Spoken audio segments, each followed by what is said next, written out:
जरा कल्पना करा, तुम्ही गाढ झोपेत आहात आणि आजूबाजूला काय सुरू आहे याची तुम्हाला काहीच कल्पना नाही.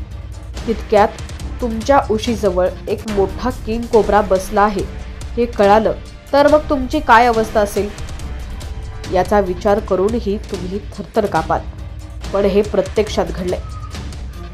संपूर्ण प्रकार काय घडला होता, घटना काय होती पाहूयात. त्याआधी तुम्ही HPN मराठी न्यूज चॅनलला सबस्क्राईब केलं नसेल तर नक्की सबस्क्राईब करा आणि बेल आयकॉनवर क्लिक करून नोटिफिकेशन्स मिळवा, जेणेकरून आमचे अपडेट्स लवकरात लवकर तुमच्यापर्यंत पोहोचतील. तर हा सगळा प्रकार घडलाय मध्य प्रदेशमध्ये. पती झोपेत असताना पत्नीला हा भला मोठा साप दिसला. त्यानंतर तिनं पतीला उठवलं आणि घरातला साप दाखवला. जेव्हा पतीनं उशीमागे साप पाहिला तेव्हा त्यालाही घाम फुटला. शेवटी सर्पमित्रानं या सापाला सुरक्षित पकडून जंगलात सोडून दिलं.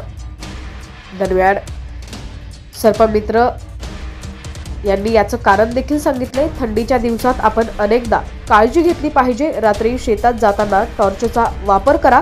घराभोवती अस्वच्छता ठेवू नका. तुमचं घर डोंगराळ किंवा सपाट भागात लागून असेल तर नेहमी सतर्क राहा. विशेषतः अशा हवामानात वेलींची काळजीपूर्वक काळजी घ्यावी आणि त्यांची लागवड करावी आणि शक्य असल्यास कडुलिंबाचाही धूर करावा, ज्यामुळे डासांपासून तर आराम मिळेलच, शिवाय सापही आजूबाजूला फिरणार नाहीत.